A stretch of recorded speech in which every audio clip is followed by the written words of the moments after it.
ศาสนาไปใช้ในชีวิตประจำวันเพื่อถวายเป็นพระราชกุศลและเป็นสิริมงคลแก่ตนเองและครอบครัวครับมีเงินตราหลั่งมาดังหาฝนความอยากของคนก็หาอิ่มได้ไม่เจริญสุขญาติโยมท่านผู้ฟังทั้งหลายทุกท่านทุกคนทุกสารทิศ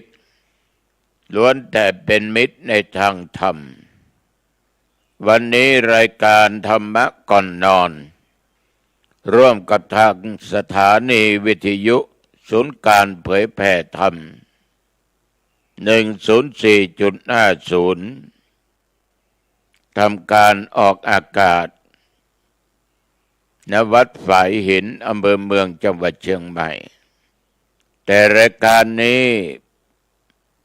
ไม่ใช่รายการสดระหว่างที่อาตมาภาพได้บันทึกเสียงแห่งธรรมะนั้นก็อีกวันหนึ่งวันนั้นตรงกับวันศุกร์ตอนเช้าเวลา6 โมงกว่ามีห้องอัดไหมตอบมีอยู่บนเตียงนอนเตียงหลังนี้ญาติโยมถ้าไปโรงพยาบาลต่างๆก็จะเห็นคนไข้นอนกันนับตั้งแต่ตัวเจ้าองค์นี้อาพาธอาตมาเองก็นอนเตียงหลังนี้จนหายเป็นปกติไปไหนได้เดินไปไหนได้จะขึ้นที่สูงลงที่ต่ำไปได้หมดรับกิจนิมนต์ไปเจริญพุทธมนต์ไปแสดงธรรมะไปได้หมดไม่ว่าจะใกล้หรือไกลทิศเหนือใต้ตกออกไปได้หมดเวลาออกกำลังกายก็นอนเตียงหลังนี้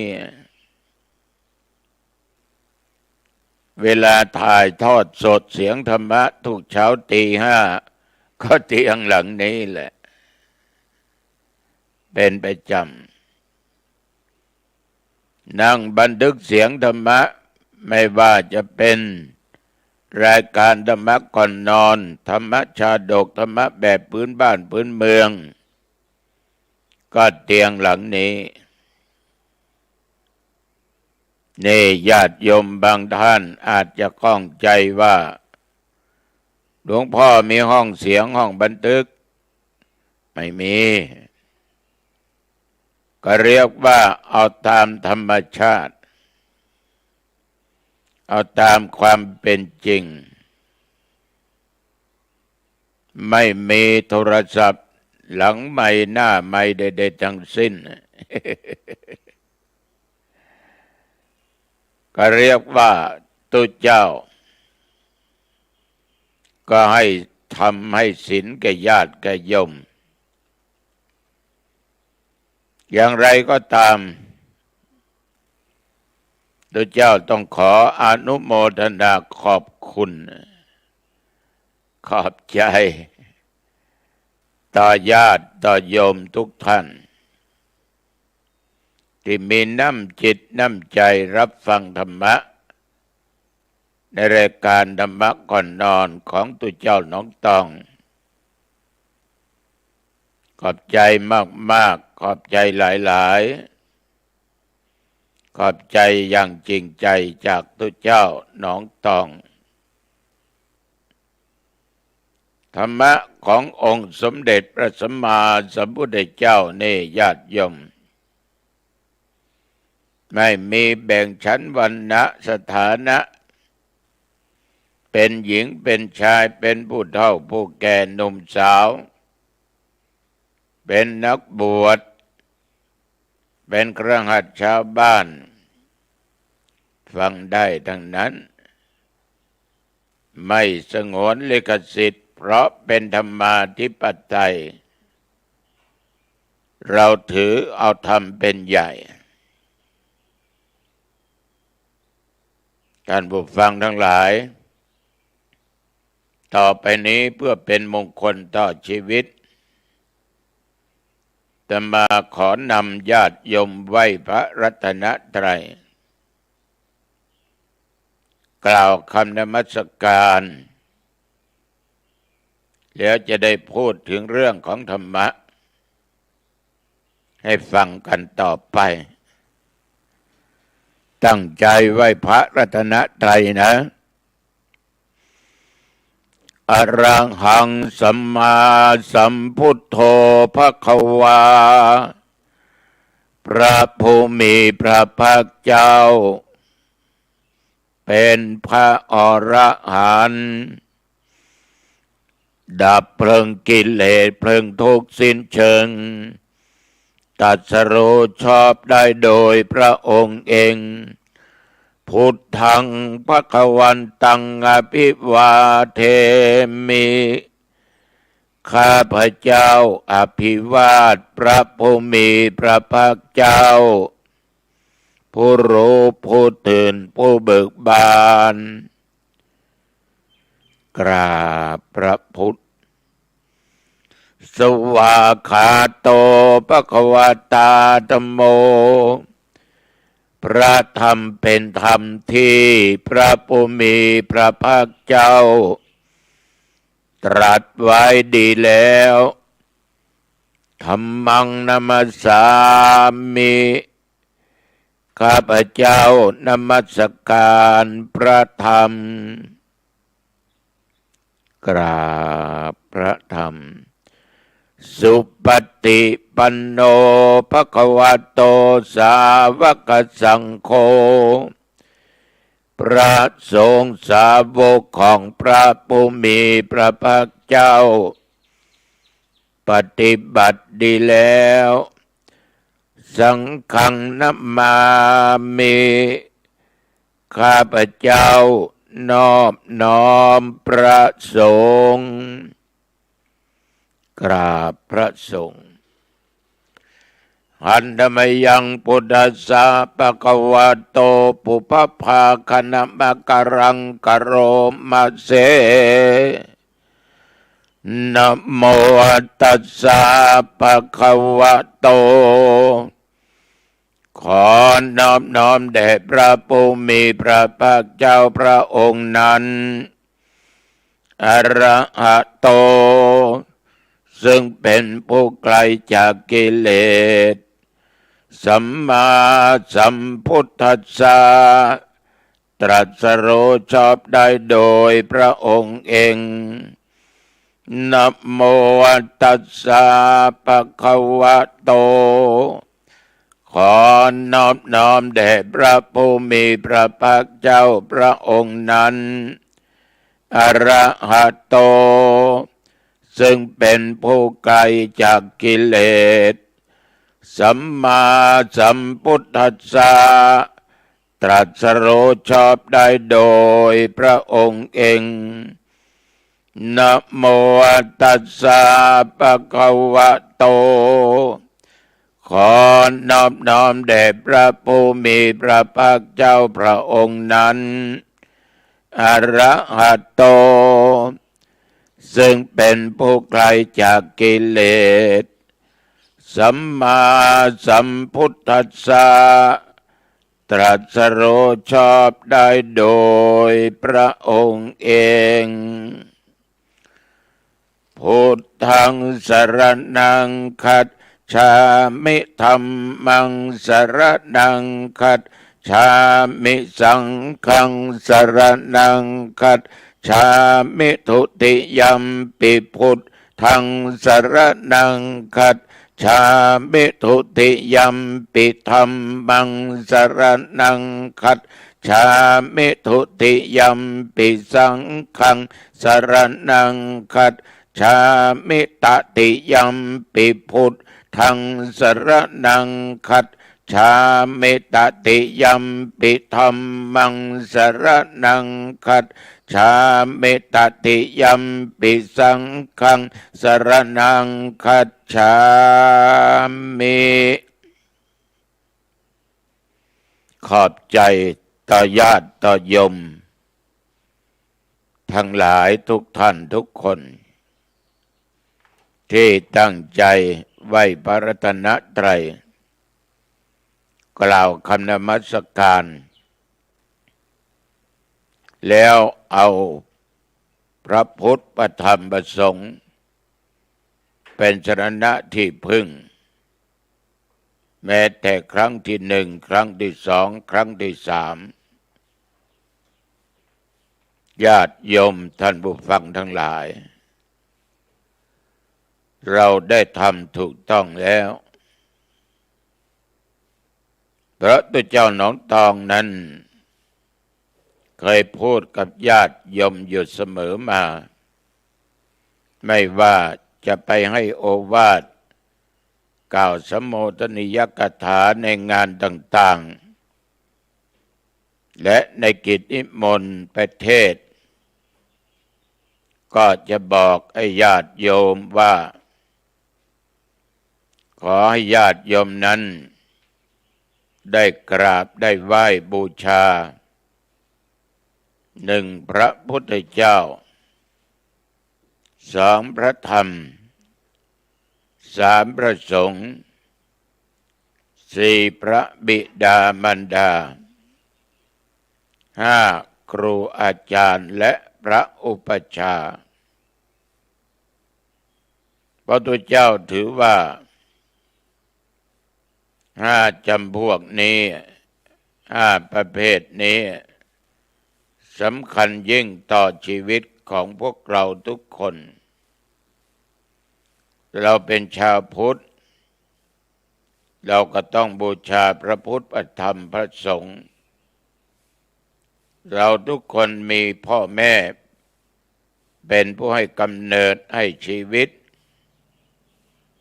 เราต้องบูชาพระคุณของท่านเรามีความรู้ความสามารถนอกจากพ่อแม่เป็นครูคนแรก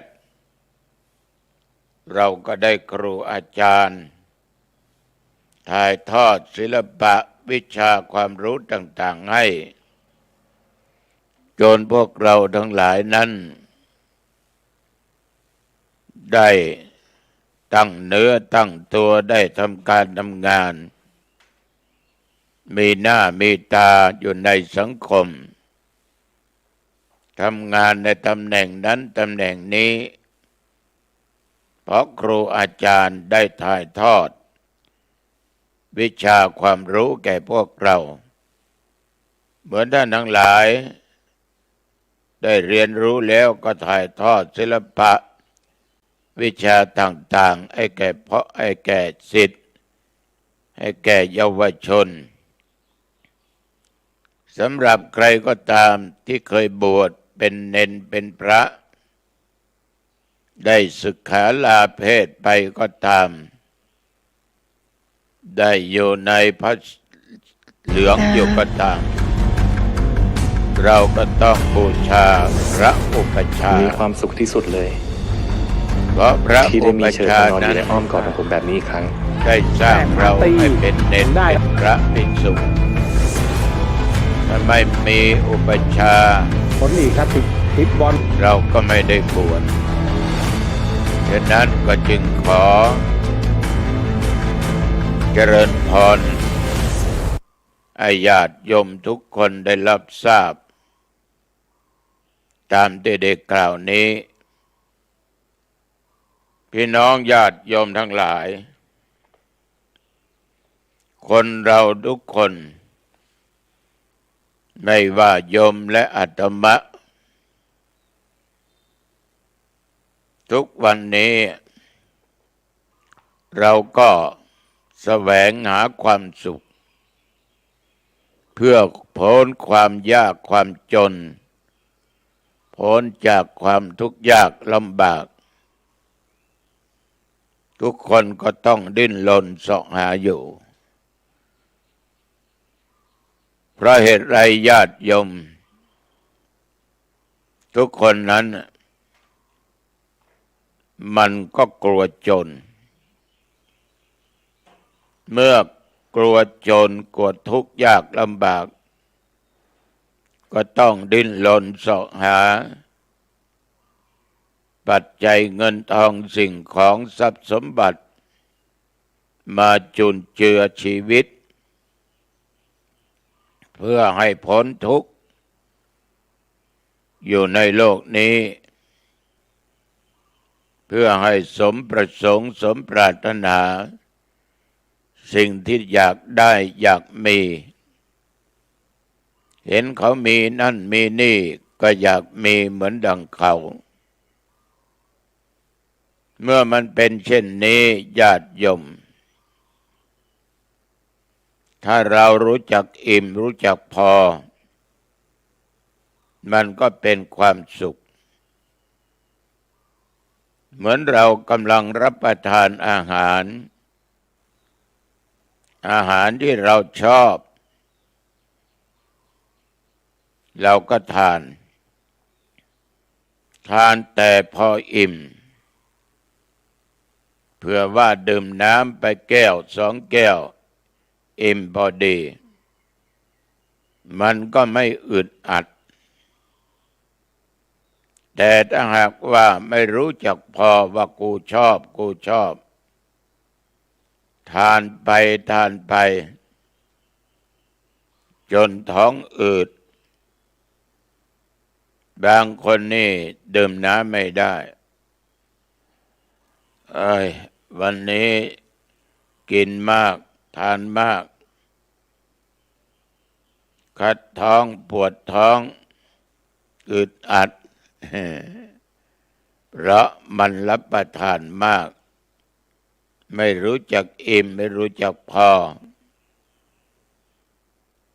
บางครั้งก็เกิดโทษเกิดอันตรายได้ฉะนั้นน่าจึงเปรียบเงินตราทั้งหลายที่หลั่งมาดังหาฝนแต่ความอยากของคนนั้นหายอิ่มไม่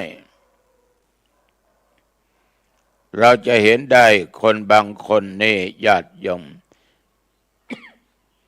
เป็นเศรษฐีระดับประเทศเป็นเศรษฐีระดับโลกได้เงินมาแล้วเท่านั้นล้านอยากได้100มี100 ล้านอยากได้หลาย100 ล้านจนถึง1,000 ล้านได้1,000 ล้านอยากได้หลายพันล้านอยากได้เป็นหมื่นล้านได้หลายหมื่นล้านอยากได้แสนล้านขึ้นไปก็อาจจะจริงเพราะมีมาก ก็มีความสุขได้มีอำนาจจะไปทิศไหนทิศใดมีแต่คนเคารพนับถือมีแต่คนกราบไหว้เพราะเราเป็นคนมีเงินมีทองมีอำนาจก็วางตัวจนที่เรียกว่าบางครั้งจนลืมตัวจนหลงตัวก็ใช้ชีวิตไปตามภาษาของชาวโลกถามว่ามีความสุขไหมก็มีแต่ก็ยังมีความโลภไม่รู้จักอิ่มถ้าไม่รู้จักอิ่มไม่รู้จักพอมันก็เป็นทุกข์อยู่ตลอดเวลาฉะนั้นญาติโยมท่านผู้ฟังมันเหมือนฝนตกหลั่งลงมาจากท้องฟ้า ตกลงมาแผ่นดินมันไม่อิ่มมันแห้งแล้งมานาน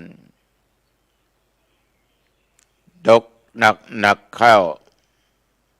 มันก็อิ่มตัวฝนก็เลยล้นเหลือน้ำก็นองบางทีก็ทำให้ดินนั้นพังไปได้ เช่นเดียวกับคนเรา ถ้าไม่รู้จักอิ่ม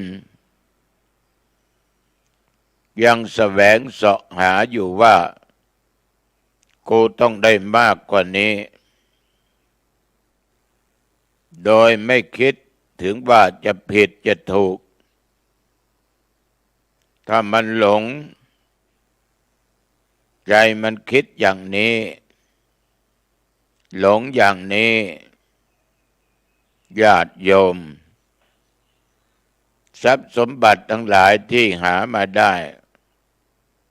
ก็ไม่มีความหมาย เพราะเราไปโลภไปโกงไปชิงเอาของเขามาทำให้คนอื่นได้รับความเดือดร้อน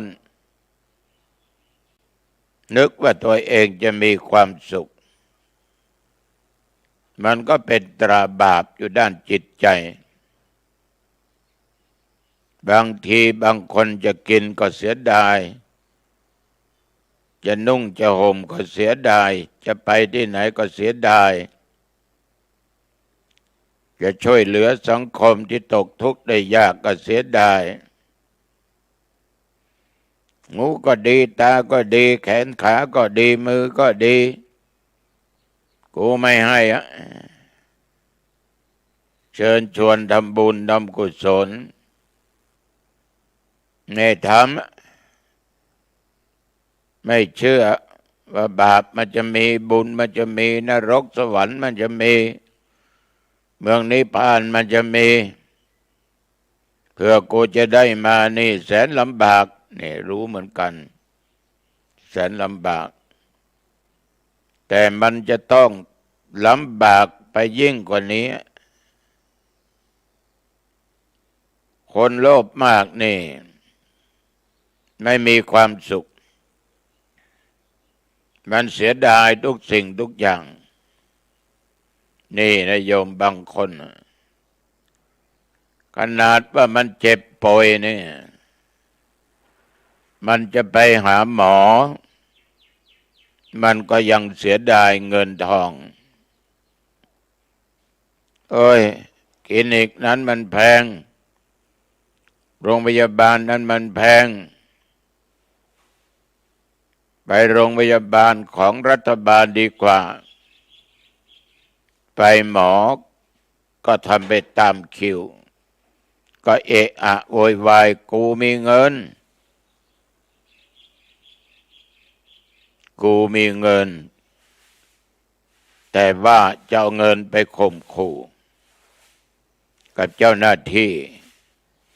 ต่อหมอทั้งหลายแต่ไม่เคยควักเงินออกมาเพราะจะไปโรงพยาบาลเอกชนก็กลัวหมดเงินในที่สุดก็รักษาไปตามที่เขารักษากันแทนที่จะหายกลับไม่หายเพราะทุกข์ใจกลัวเงินหมดนี่ก็ของกูนั่นก็ของกูสุขภาพมันก็อยู่กับกูไม่ได้มันก็ทรุดโทรมใจก็มีแต่ความทุกข์ในที่สุดก็กินไม่ได้จริงๆลูกหลานเหลนเอานั่นมากินอันนี้มาให้ทานก็เกินลงไม่ได้หมดเรี่ยวหมดแรงในที่สุดก็ตายผัวก็ไม่ได้ไปกับกูเมียก็ไม่ได้ไปกับกูลูกเต้าหลานเหลนญาติพี่น้องไม่ได้ไปกับกูทรัพย์สมบัติของกูทุกชิ้นกูก็เอาไปโดยไม่ได้สิ่งที่นำกูไปนั้นมีแต่บาปกับบุญเท่านั้นนะไม่ว่าตัวเจ้าไม่ว่าคนบ้าน ตัวเจ้าบางองค์นี่บางองค์นะไม่ได้ว่าทั่วไปนะขี้ตะนีขี้เหนียวเก็บไว้อย่างเดียวไม่ทำบุญสุนทานไม่สงเคราะห์ไม่จุนเจือไม่ช่วยเหลือบางครั้งสังฆทานไปรับมาเนี่ยมีตุเจ้าหลายองค์เป็นตุเจ้าสังไล่รับทานมาโยมก็ถวายวัตถุไทยธรรมเราเรียกว่าสังฆทานเก็บไว้บนห้องนอนสังก็มากบีบห้องนอนบีบที่นอนของตุเจ้าเหลือนิดเดียวนอนเฝ้าได้สังฆทานถ้าเป็นกุฏิ2 ชั้นก็นอนชั้นบนตามบันไดขึ้นก็ยายขึ้นทั้งข้างซ้ายข้างขวาบันไดก็เป็นของสังฆทานอยู่ข้างล่างก็เช่นเดียวกันฉะนั้นญาติโยมสาธุชนท่านทั้งหลายถ้าไม่รู้จักอิ่มไม่รู้จักพอมันก็เพิ่มความทุกข์เพิ่มความลุ่มหลงไปมากฉะนั้นในทางพุทธศาสนาท่านจึงสอนให้คนเรารู้จักคำว่าพอดีแต่ไม่หยุด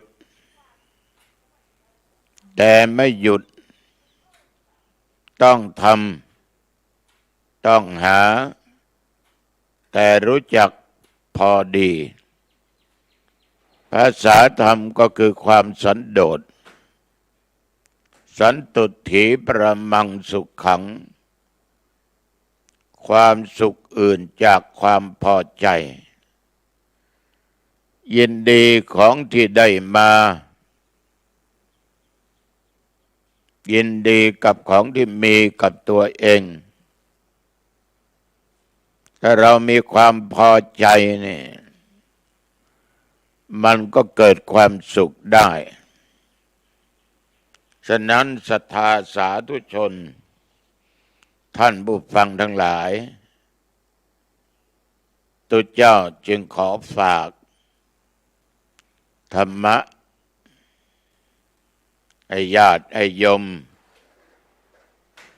ต้องรู้จักในการนำเอาไปใช้การนำไปปฏิบัติ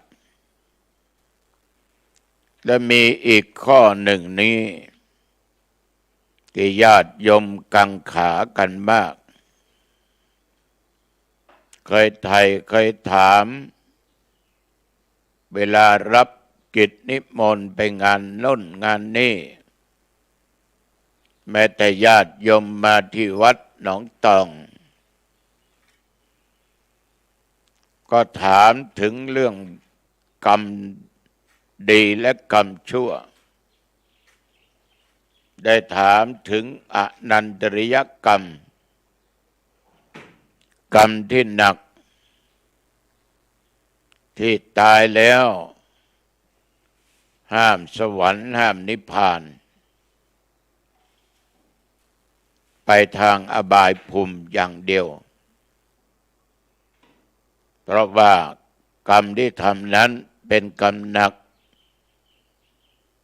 เลยห้ามสวรรค์ห้ามนิพพานต้องตายตกไปตามกรรมต้องได้รับความทุกข์ความทรมาน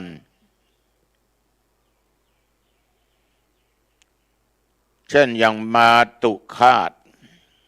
ฆ่ามารดาปิตุฆาตฆ่าบิดาคือการฆ่าแม่ฆ่าพ่อโยมทั้งหลายถ้าเรารู้แก่ใจว่าท่านทั้งสองนั้น เป็นแม่ของเราเป็นพ่อของเราเป็นผู้ที่ให้กำเนิดให้เรามาปฏิสนธิอุ้มท้องตั้งหลายเดือนเป็นผู้เกิดเรามาพ่อก็เป็นผู้ให้ชีวิตเป็นผู้บังเกิดเกล้าของตนบิดามารดานี่เป็นผู้บังเกิดเกล้าไม่มีอะไรจะมาสูงเทียมกับพ่อแม่ได้พระพุทธเจ้าของพวกเรานั้นถ้าไม่มีพระเจ้าสุโธทนะไม่มีพระนางสิริมหามายาคงไม่มีพระพุทธเจ้ามาคิดอีกตอนหนึ่งพระมารดาของพระองค์หลังจากเกิดพระองค์ได้7 วันก็สวรรคตตายไปทำไมจึงตายเร็วอย่างนั้นสันนิษฐานบอกว่าพระครรภ์ของนางนั้นไม่สมควรกับสัตว์อื่นที่จะต้องมาปฏิสนธิเพราะเป็นครรภ์ของพระโพธิสัตว์เท่านั้นนางสวรรคตตายไปก็ไปเกิดบนสวรรค์เป็นเทพบุตรเป็นเทพบุตรนะโยมนะนี่คือแม่ของพระพุทธเจ้าแม่ของพระองค์ฉะนั้นเราทุกคนมีแม่มีพ่อเป็นผู้ที่ให้กำเนิดเป็นผู้ให้ชีวิตเลี้ยงดูเรามาตั้งแต่เราเกิดแต่จะพูดแล้วตั้งแต่วันที่เรามาปฏิสนธิเราหายใจได้รับอาหารจากแม่พ่อก็คอยดูญาติโยมท่านผู้ฟังทั้งหลายเราเกิดมาท่านทั้งสองทำอะไรให้เราทุกอย่างได้หมด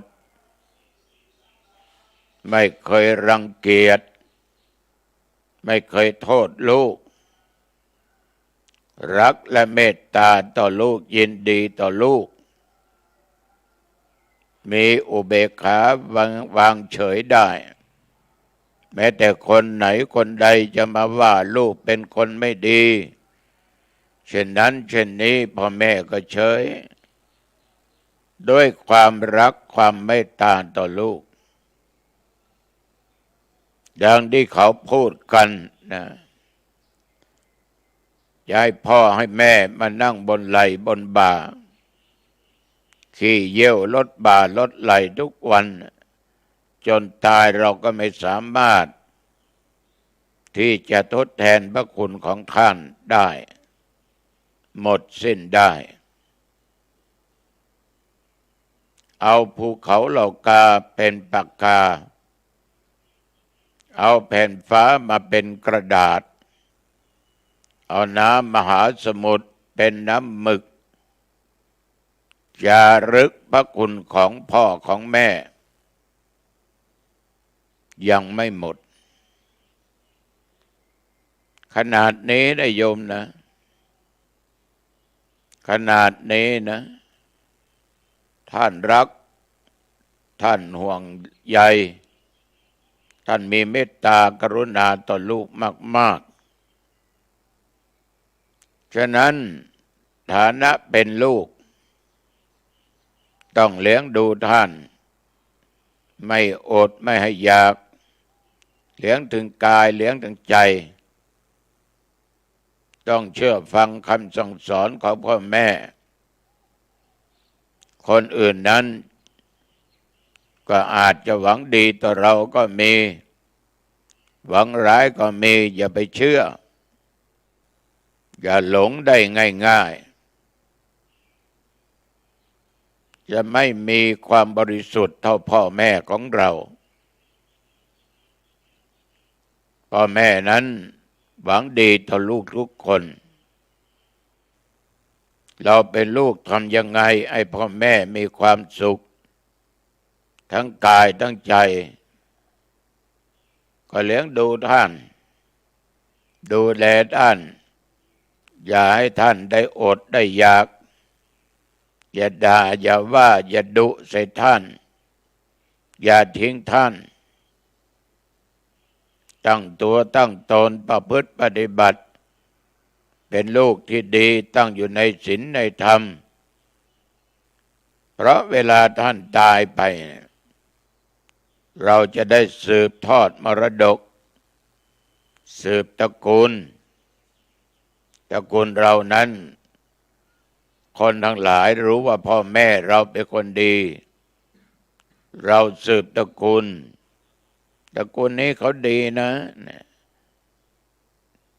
ดูพ่อแม่เขาดีมากชอบทำบุญชอบช่วยเหลือสังคมตระกูลนี้เหรอยมมันกล่าวขานกันอยู่ตลอดเวลาท่านล่วงลับดับขันเจ็บไข้ได้ป่วยต้องดูแลนำท่านไปรักษาทำบุญ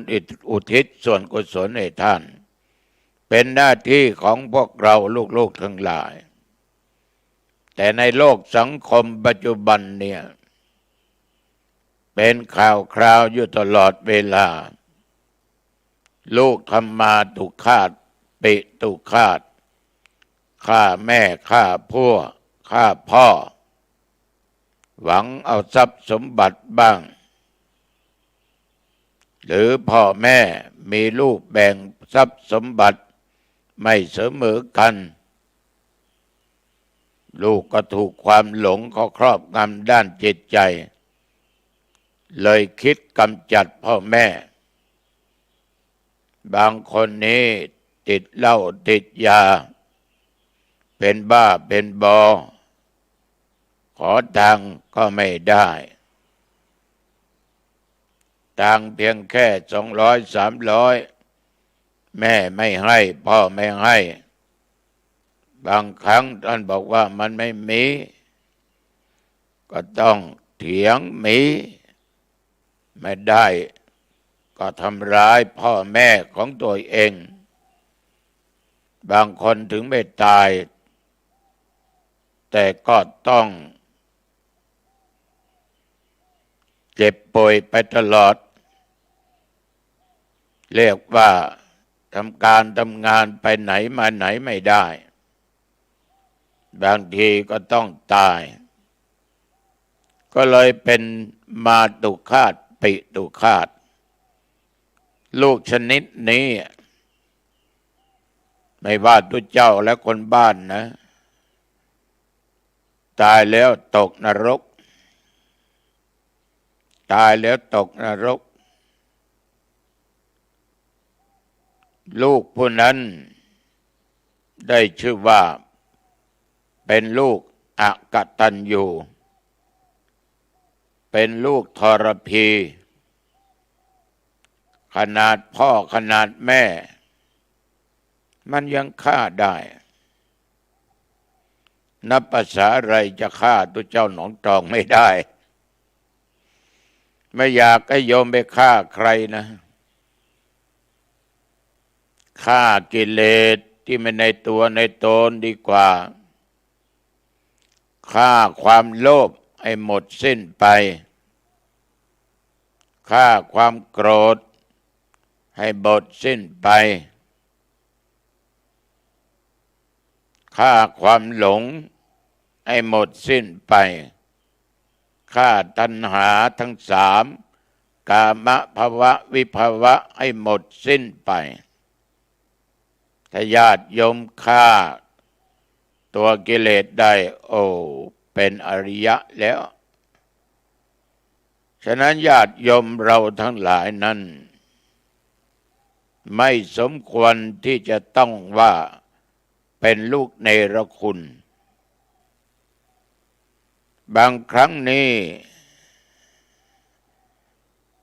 ขนาดบิดามารดาฆ่าได้นะแต่มันฆ่าได้มันก็เนรคุณได้ และทำกับผู้อื่นได้เมียมันก็ต้องฆ่าได้ผัวมันก็ต้องฆ่าได้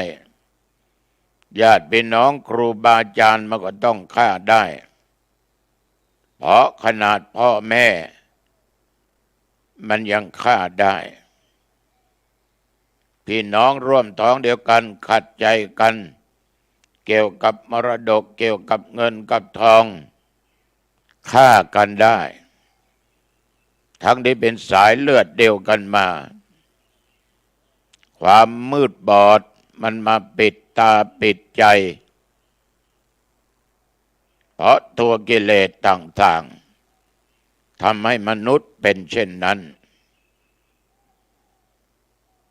กำหนักนิยมนะอรหันตฆาตฆ่าพระอรหันต์พระอรหันต์ไม่มีความชั่วไม่มีความเสียหายที่จะต้องปิดบังเพราะท่านงดจากการทำบาปทั้งปวงจึงไม่มีจิตใจคิดร้ายต่อผู้อื่นผู้ใดมีแต่เมตตาธรรมกรุณาธรรมช่วยเหลือบุคคลอื่นทำสิ่งที่เป็นประโยชน์ต่อบุคคลอื่นพระอรหันต์ท่านจะไม่โลภจะไม่โกรธจะไม่หลงอยู่ในกิเลสสิ่งเหล่านี้จิตใจของท่านนั้นเปี่ยมไปด้วยธรรมไปด้วยศีลจิตใจของท่านไม่มัวหมองเศร้าหมองเป็นผู้ที่บริสุทธิ์ฉะนั้นจิตใจที่ไม่มีกิเลสนี้เป็นพระอรหันต์ฉะนั้นญาติโยมผู้หนึ่งผู้ใดเกิดไปฆ่าพระองค์นั้นฆ่าโยมคนนี้ฆ่าสามเณรซึ่งเราก็ไม่รู้ว่าท่านเป็นพระอรหันต์หรือไม่ก็แสดงว่ามีจิตใจเหี้ยมโหดผิดมนุษย์ฆ่าได้กระทั่งผู้ทรงศีลเราจะเห็นข่าวกันบ่อยๆฆ่าพระฆ่าเณรบางทีเณรและพระก็ฆ่ากันมาจากความโลภทั้งนั้นมาจากตัวกิเลสทั้งนั้นคนบ้านฆ่าพระพระฆ่าคนบ้านนรกรับไว้หมดแหละพวกนี้ฉะนั้นญาติโยมคนเหล่านี้ถ้าฆ่าได้แม้กระทั่งผู้ทรงศีลแล้วเหตุใดจะฆ่าคนที่ยังมีกิเลสอยู่ไม่ได้ขนาดพระอรหันต์มันยังฆ่าพ่อแม่มันยังฆ่านับภาษาอะไรกับคนมันจะฆ่าไม่ได้คนเรานี้เมื่อมันขาดศีลขาดธรรมจิตใจมันก็ไม่เป็นสุขจิตใจมันจะมีแต่ความทุกข์ความกังวลกวายทุกสิ่งทุกอย่างมันไม่รู้จักผิดจากชั่วจากบุญจากบาปมันจึงทำได้ทุกสิ่งทุกอย่างโลหิตตุปบาท ทำร้ายพุทธเจ้าจนถึงพระโลหิตให้ห่อขึ้นไปหรือช้ำเลือดเพราะเราทั้งหลายชาวโลกถือว่าพระพุทธเจ้ามีพระคุณต่อชาวโลกอย่างมากมายอย่างวันวิสาขบูชานี่ชาวโลกถือว่าเป็นวันสำคัญต่อพระพุทธองค์จึงยกย่องเชิดชูให้เป็นวันสำคัญของโลกเหตุไฉนคนทั่วโลกจึงยกเป็นวันสำคัญเพราะถือว่าพระพุทธเจ้าเป็นศาสดาเอกของโลกธรรมะคำสอนของพระพุทธองค์นั้นเป็นของจริงนำปฏิบัติได้พ้นได้ซึ่งความทุกข์เป็นอมตะไม่มีการเปลี่ยนแปลงผันแปรไม่มีอะไรจะมาเทียบเท่าได้เหมือนอย่างอนิจจังทุกขังอนัตตาสังขารทั้งหลายไม่เที่ยงเป็นทุกข์มีการผันแปรเปลี่ยนแปลงมนุษย์ที่เกิดมาในที่สุดแตกสลายดับไปในที่สุดมันของจริงเป็นอมตะทุกขังเกิดมาก็มีทุกข์ทุกข์เพราะกรรมเก่าก็มีกรรมใหม่ที่จะสร้างก็มี ว่าเราหนีทุกข์ไปไม่พ้นเพราะเราไม่ได้ถึงนิพพานแล้วไม่เป็นอัตตา ไม่มีตัวตนเป็นเพียงแต่สมมุติเป็นนั่นเป็นนี่คนนั้นคนนี้ชื่อนั้นชื่อนี้ของสมมุติคือของไม่แท้ไม่จริง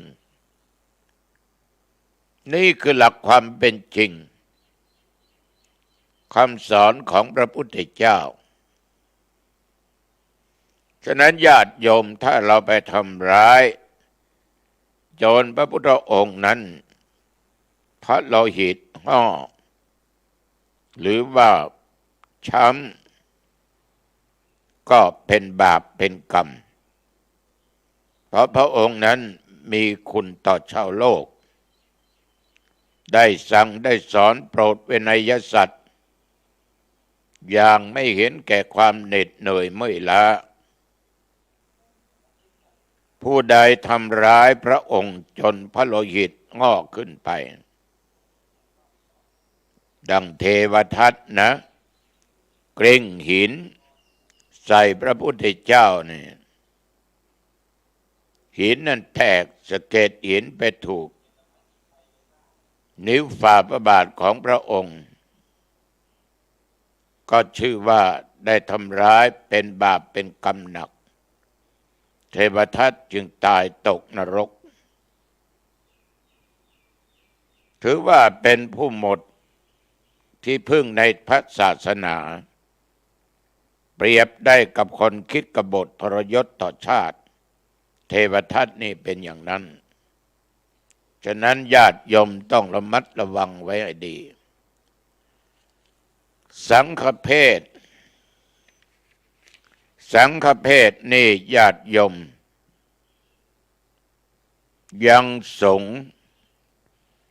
ให้แตกแยกกันนี่จะกล่าวถึงเฉพาะพระสงฆ์พระสงฆ์นี้ก็นับว่าเป็นเนื้อนาบุญอันยอดเยี่ยมของพุทธศาสนิกชนเป็นกำลังสำคัญในการเผยแผ่พระพุทธศาสนามีครั้งหนึ่งเคยเล่าให้ญาติโยมฟังหลวงปู่ทองปีที่ท่านจะดับขันธ์วันเกิดธรรมาภาพปีนั้นหลวงปู่ทองไปที่วัด อาตมาจะกราบท่านไม่ให้กราบแต่อาตมาต้องกราบเพราะถือว่าเป็นพระมหาเถระที่น่ากราบน่าบูชา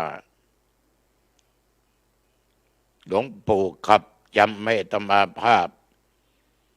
มานั่งที่ขงสืบชะตาอาตมาก็นั่งบนธรรมาสน์หลวงปู่ทองลงมาเขาเก้าอี้ให้หลวงปู่ทองท่านไม่นั่งท่านนั่งคุกเข่าแล้วก็กราบอาตมานี่เหงื่อแตกเลยแล้วก็ถวายของขวัญวันเกิดให้อาตมาก็ให้พรทั้งเหงื่อไหลนั่นแหละเดี๋ยวหลวงปู่ก็กราบแล้วก็บอกว่า นี่ลูกพ่อขอฝากพุทธศาสนาลูกแสดงธรรมสืบพุทธศาสนาต่อไปอาตมาก็รับครับผมหลวงปู่อาตมาทำบุญเดือนกันยามาถึงเดือนธันวาหลวงปู่ก็ดับขันธ์ฉะนั้นญาติโยมท่านพุทธศาสนิกชนเพราะเราได้ทำงานเผยแผ่เราได้ออกอากาศสถานีวิทยุเพราะหลวงปู่เคยสอนธรรมาภาพมาตลอดเมื่อเป็นตุหนุ่มตุน้อยท่านก็มีเมตตารักเราเหมือนกับลูกศิษย์ลูกหาคนอื่นแล้วก็เผยแผ่ธรรมะหลวงปู่ให้เมตตามากฉะนั้นญาติโยมพระสงฆ์นี้ก็นับว่าเป็นกำลังสำคัญในการเผยแผ่ธรรมเผยแผ่ศาสนาภิกษุรูปใดทำให้ภิกษุที่อาศัยอยู่ในวัดเดียวกันแต่ความสามัคคีถึงขั้นไม่ทำกิจของสงฆ์คือสังฆกรรมร่วมกันเช่นลงอุโบสถทำปวารณาเป็นต้นถือว่าทำลายประโยชน์ของส่วนรวมและทำลายพระพุทธศาสนาก็เหมือนกับพวกที่ชอบยุยงยุแย่ให้แตกแยกกันในสังคมปัจจุบันฝ่ายนั้นดีกูนี่ดีฝ่ายมึงไม่ดีเป็นคนเห็นแก่ตัวและตัวเองจะไม่เห็นแก่ตัวมันจะไปอยู่ได้ยังไงพูดเห็นแก่ตัวต้องเห็นในสิ่งดีไม่ใช่เห็นเอาสิ่งได้เนี่ยบ้านเมืองแตกแยกกันเป็นพรรคเป็นพวกหมู่บ้านใดเลือกตั้งผู้ใหญ่บ้านเรื่องตั้งนั้นตั้งนี้ก็ยังเป็นพรรคเป็นพวกสีมึงสีกูพรรคมึงพรรคกูแตกแยกกันขนาดจะนั่งทานข้าวนะยังนั่งคนละโต๊ะนะเพราะมึงไม่ใช่พวกกูเลยทำให้แตกความสามัคคีกันฉะนั้นญาติโยมขอฝากไว้กับพุทธศาสนิกชนพระสงฆ์เราทั้งหลายด้วยการทำลายสงฆ์ให้แตกกันนั้นเป็นบาปแล้วอีกข้อหนึ่งอัญญสัตถุเทศคือศาสนาอื่นๆเหมือนตุเจ้าแปรพักเข้าไปกับพวกเดรัจฉีเปลี่ยนศาสนาในขณะที่ยังเป็นภิกษุอยู่ไปเข้ากับพวกเดรัจฉีเห็นดีเห็นชอบแล้วกลับดูหมิ่นเหยียดหยามศาสนาของตัวเองเหยียดหยามพระศาสดาของตนอย่างหน้าบัดสีนะ น่าละอายที่สุดภิกษุจำพวกนี้บางองค์นั้นร่วมกับกระหัตตั้งลัทธิขึ้นแล้วก็ยังมีข้อปฏิบัติตั้งขึ้นอีกและมาทับถมศีลธรรมของพระศาสดาของตน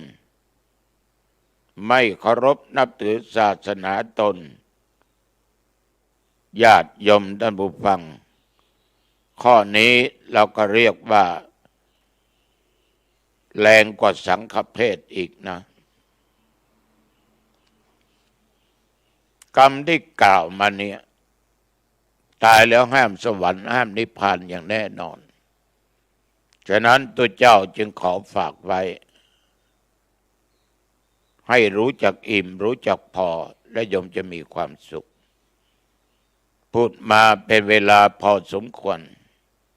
เข้าบ้านปิดประตูบ้านขึ้นบนบ้านปิดประตูหอเรือนหน้าต่างให้เรียบร้อยเก็บของมีค่าเรียบร้อยสิ่งไหนสิ่งใดที่โยมจะใช้วางไว้ที่ตาเห็นได้ง่ายไม่ได้ทานข้าวก็ทานข้าวเสียแล้วก็อาบน้ำชำระร่างกายสะอาดใส่ผ้าใส่ผ่อนชุดที่เราชอบไม่อึดอัดจะปะแป้งก็ตามทีแล้วก็เข้าห้องนอนห้องพระไหว้พระสวดมนต์กราบพระห้าหนกราบพระพุทธพระธรรมพระสงฆ์กราบพระในบ้านบิดามารดากราบพระอุปัชฌาย์ครูบาอาจารย์สวดมนต์เอา3 บทเอาบทพุทธคุณธรรมคุณสังฆคุณและเจริญสมาธิภาวนาจบไม่ต้องกำหนดเวลานะโยมนะแผ่เมตตาแก่สรรพสัตว์เจ้ากรรมนายเวรเทวบุตรเทวดาเสื้อบ้านเสื้อหอเรือนตลอดจนผู้มีพระคุณพ่อแม่ครูบาอาจารย์เหล่านี้และแผ่เมตตาแก่ตัวเองว่าข้าพเจ้าเกิดมาชาติไหนชาติใดความทุกข์ความยากความลำบากความอดความอยากอย่าได้เกิดมีแก่ข้าพเจ้าขอข้าพเจ้าได้เกิดพบร่วมกับชาติของพระสิริยะเมตไตรแล้วญาติโยมก็จะนอนหลับเป็นสุขไม่ฝันเห็นร้ายตื่นมาจิตใจสดชื่นใบหน้าเปล่งปลั่งเอาละนะอายุวันนะสุขะพละบังเกิดแก่ทุกท่านทุกคนพบกันใหม่โอกาสหน้าเจริญพร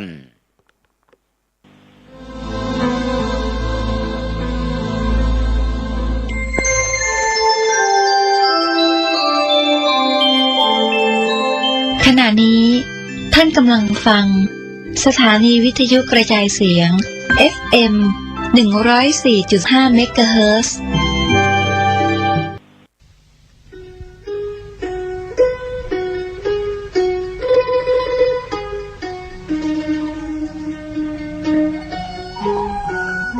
ประวัติคัมภีร์อุปาทสันติ อุปาทสันติทางเมืองเหนือเรียกว่ามหาสันติงหลวงแปลว่าบทสวดเพื่อสงบเคราะห์กรรมสวดเพื่อสงบเหตุร้ายและสวดเพื่อสงบสิ่งที่กระทบกระเทือน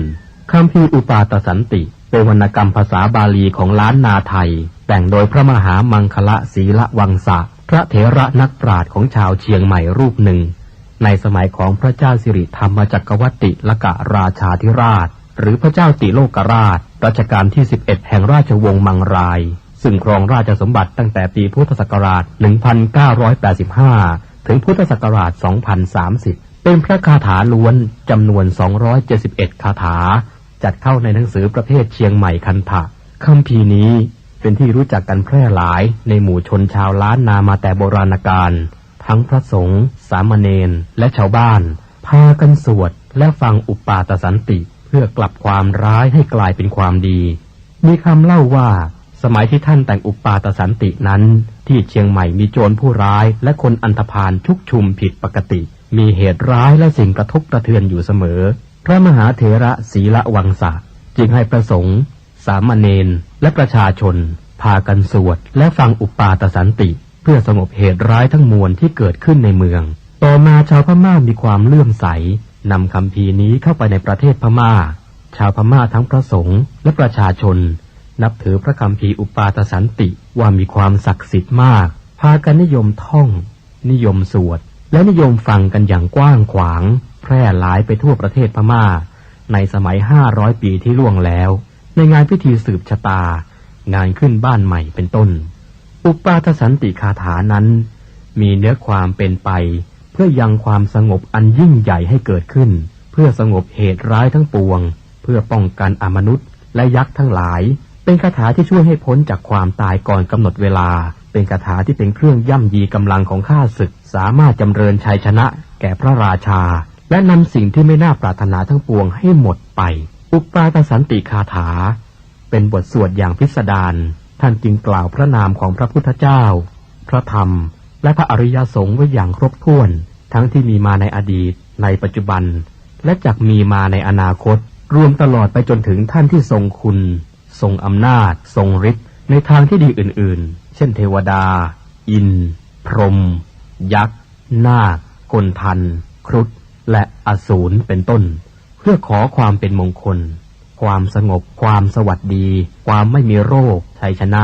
และอายุรวมทั้งขอให้ท่านคุ้มครองให้พ้นจากเหตุเพศภัยนานับประการอันจะบังเกิดขึ้นในการทุกเมื่อคัมภีร์อุปาทสันติเป็นคัมภีร์ของไทยแต่ต้นฉบับได้จากเมืองไทยไปอยู่เมืองพม่าเสียนานจนแทบกล่าวได้ว่าคนไทยสมัยหลังๆนี้ไม่มีใครรู้จักไม่เคยได้ยินแม้แต่ชื่อคัมภีร์นี้แต่บัดนี้เป็นที่โสมนัสยินดียิ่งที่เจ้าคุณธรรมคุณาภรณ์นามเดิมเช้าทีตะปัญโยปรริยนธรรม9 ประโยควัดมหาโพธารามปากน้ำโพจังหวัดนครสวรรค์ท่านได้ชำระคัมภีร์นี้เป็นภาษาบาลีอักษรไทยเพื่อความสะดวกแก่ผู้อ่านที่ไม่สันทัดภาษาบาลีโดยได้ต้นฉบับภาษาบาลีอักษรพม่าจากท่านพระอาจารย์พัฒทันตะธรรมานันทะมหาเถระอัครมหาบัณฑิตแห่งวัดท่ามะโอจังหวัดลำปางต่อมาเจ้าคุณพระราชยานปรีชาเจ้าคณะเขตดุสิตและคณะสงฆ์วัดราชภาติการามกรุงเทพมหานครได้นำบทสวดอุปาทสันติคาถาสวดถวายแด่พระบาทสมเด็จพระเจ้าอยู่หัวภูมิพลอดุลยเดชมหาราชเนื่องในวโรกาสฉลองกาญจนาภิเษกเป็นครั้งแรกเมื่อวันที่25 มกราคมพุทธศักราช 2539 ซึ่งตรงกับวันกองทัพไทยณเสนาสนะป่าสิริวัฒนวิสุทธิ์อำเภอท่าตะโกจังหวัดนครสวรรค์จึงขอเชิญชวนพุทธศาสนิกชนคนไทยทุกท่านได้ร่วมกันสวดพระคาถานี้ถวายเป็นราชสักการะบูชาแด่พระบาทสมเด็จพระเจ้าอยู่หัวในวโรกาสอันเป็นมหามงคลครั้งนี้และเพื่อยังความสุขสงบอันยิ่งใหญ่ให้แก่แผ่นดินเพื่อความสงบระงับจากภัยพิบัติทั้งปวงและเพื่อความเป็นสิริมงคลแก่ตนเองครอบครัวหมู่คณะชาวไทยและชาวโลกทั้งมวลสรัจฉังสะเสนังสะพันธุงนรินทางปริตตานุภาโวสทารักขตุติภริตวานเมตตังสเมตตาภทานตาอวิคิตจิตตาปริตตังพนันตุสักเขกาเมจรูเปคิริสิขารตเตจันตลิเควิมาเนทีเปรัตเทจะคาเมตรุวนาคาเนเคหวัตทุมให้เขตเตภูมิมาจายันตุเทวาชละทละวิสเมยักขกันทัพพนา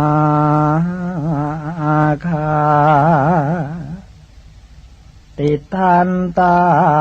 สันติเกยังมุนิวรวจนังสานทโวเมสุนันตุธรรมัสสวนกาโลยัมปทันตาธรรมัสสวนกาโลยัมปทันตาธรรมัสสวนกาโลยัมปทันตานะโมตัสสะภะคะวะโตอะระหะโตสัมมาสัมพุทธัสสะนะโมตัสสะภะคะวะโตอะระหะโตสั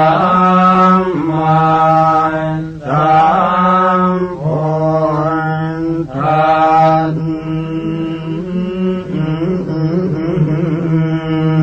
สะนะโมตัสสะภะคะวะโต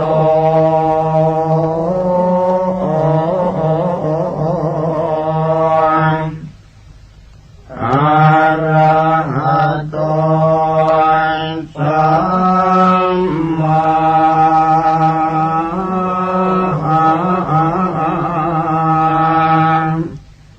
สัมพุทธัส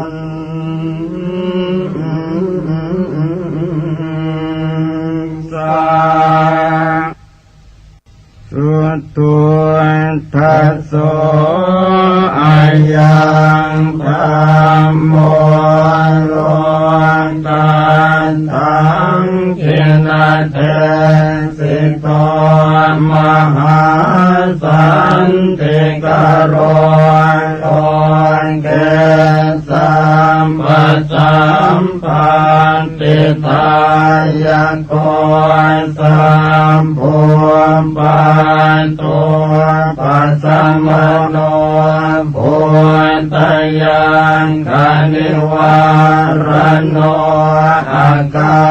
รมันจุสมโนโสกโรกวินาสโนปราจังกัปมันตโนรัญโยวิจัยวันตโนสัมปันนิทหโรสันโตธัมมังวังคามิปุตตะโตวันตุตยานสโยยันตสังวันเน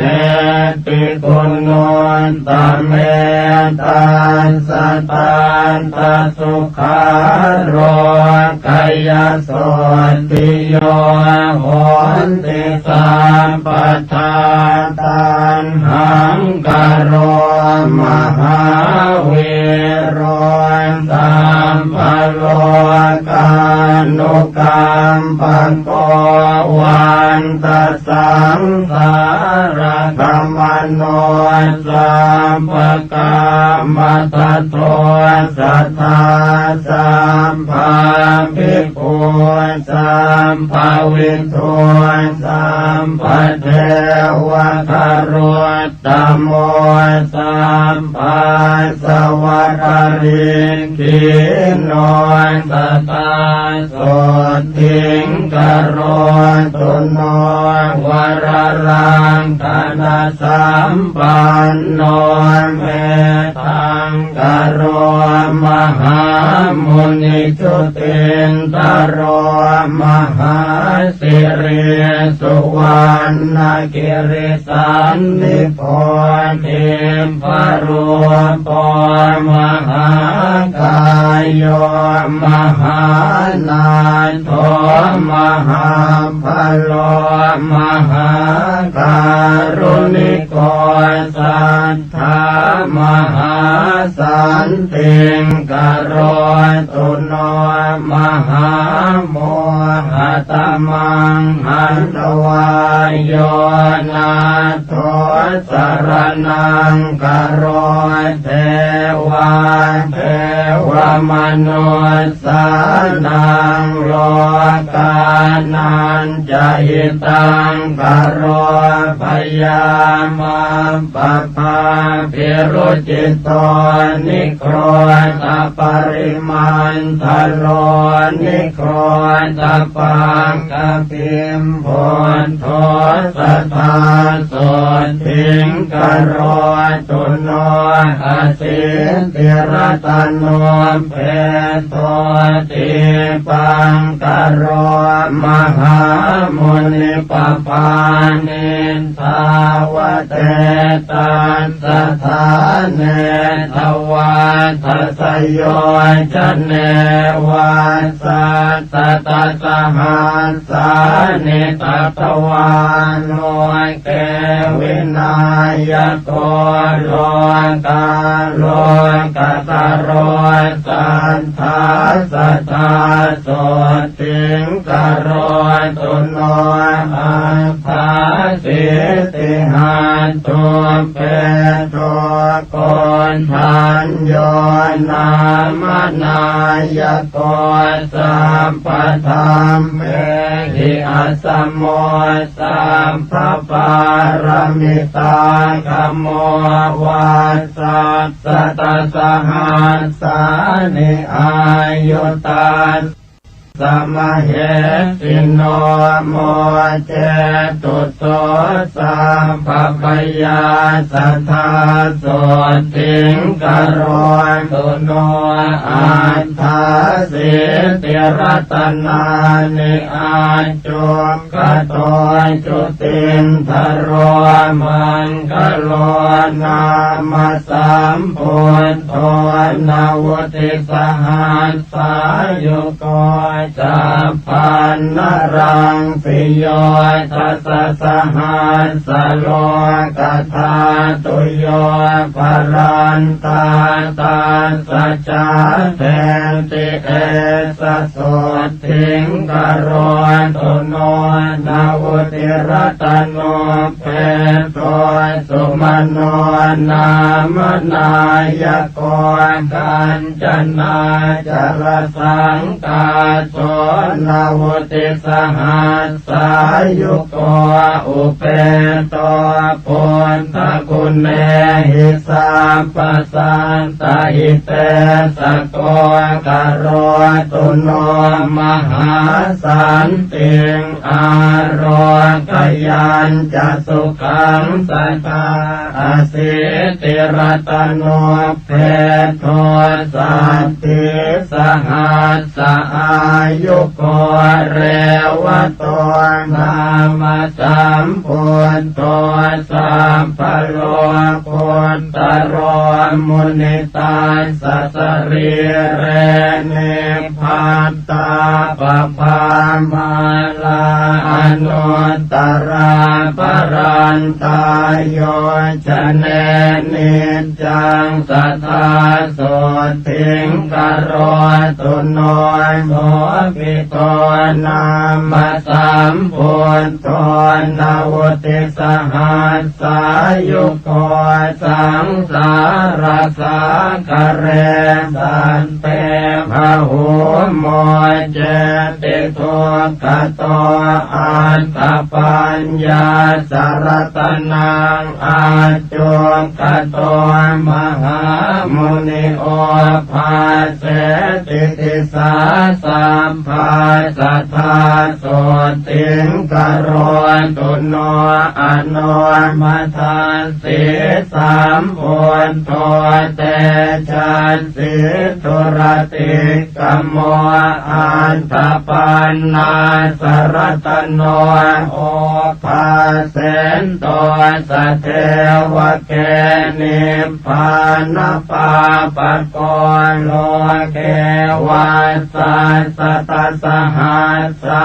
ยุกโรตุโนมหา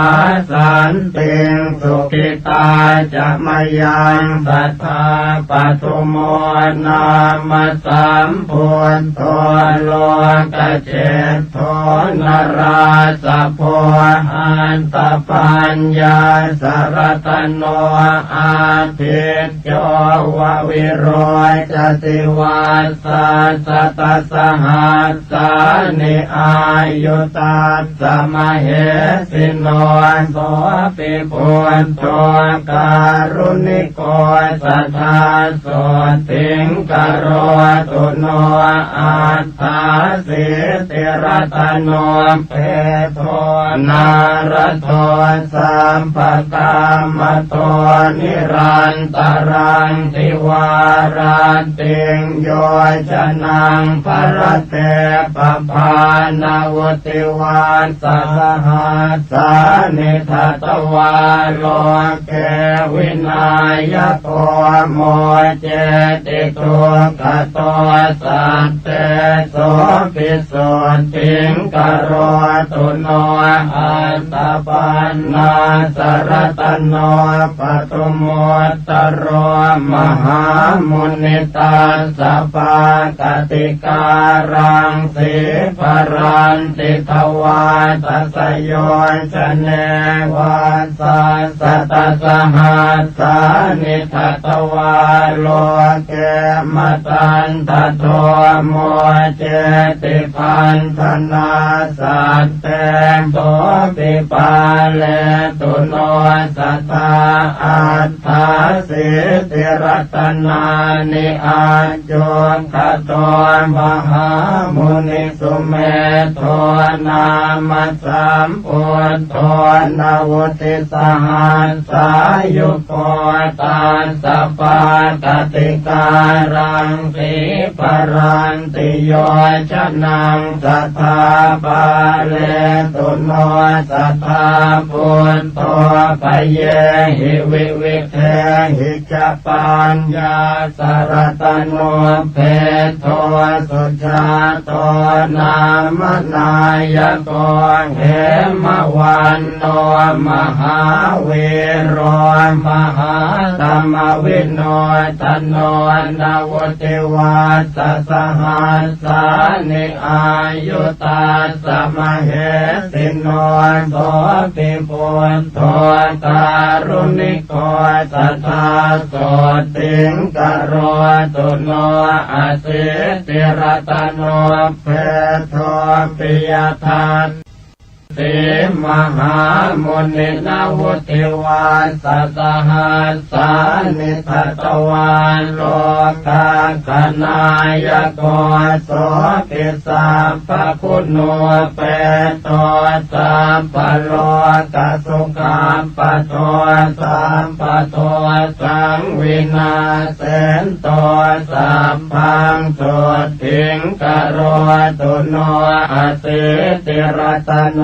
เพโทอันตตาสินราสโพวาสัสตสหัสสานิโลเก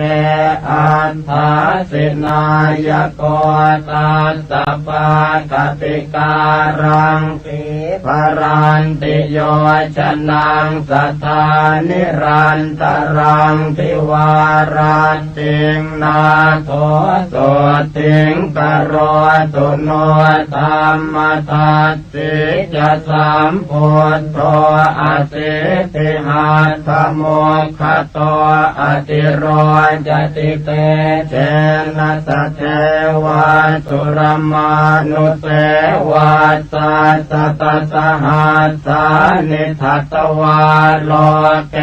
มหายโสสัมปสันเตปโมเจติพยารังคตุโนสัทธาสิทธาโทนามสัมพุทโธสัตติรัตนโมคโตติภเวโสติชนะโกสัตตาสหัสสะอายุโกสังสารสังขราโลเกสันตาเรตวาสเทวเกนิพพาเปติจโยสันตาสัทธาโสติงกโรตุโนสันติรัตนโมเปโตติโสโรกากนายโกอนุปโมอัสสทิโสอตุโลอุตตโมชิโนวาสัสตสหัสสานิอายุตัสสมเหสิโนอารกยัญจะมหาสุขังโหตุโนตัสสะเตจะสาอัตตปันนาสรตโนปุตโตโลกากนายโกจะนำผู้จังวิโรเทนตัวนิพพาเป็นตัวสัตเทวเกณวุติวาสสหัสสานิทัตวาโลเกมหายโสอุตตรันโตภะโหสัตเตสัทธาโสติงกโรตุโนอาเสติรัตโนเปโตวิปัสสิโลกนายโกปภานิทาวเตตาสัสมันตาสัตตโยชเนโสปิเทวมโนสนังพันธนาปริโมจลิอาสิติสหัสสายุโกนาโทโสติงกโรตุโนสัตตติหัตถโมเปโทสิกินาเมสนายโกปภานิทาวเตตาสัสมันตาโยชนาตเยโสปิอตุลโยสัมพุทโธสัตตติสหัสสายุโกกโรตุโนมหาสันติงสุขิตาจะมยังสัทธาเวสสภูนามสัมพุทโธเหมรูปสมุปโมสันติรัตนโมเปโตสันติจะสหัสสายุโกพระมเทวมโนเสหินาคาสุรติเชหิวาปุจิโตปิสัทธานาโทสัทธาโสติงกโรตุโนตาลิสรตโนเปโตกกุสันโตมหามุนิตาสกายานิจรันติปภาตวาตัสโยชเนจัตตาลิสสหัสสานิตาสอายุอนุตตโรกโรตุโสสัทธานาโท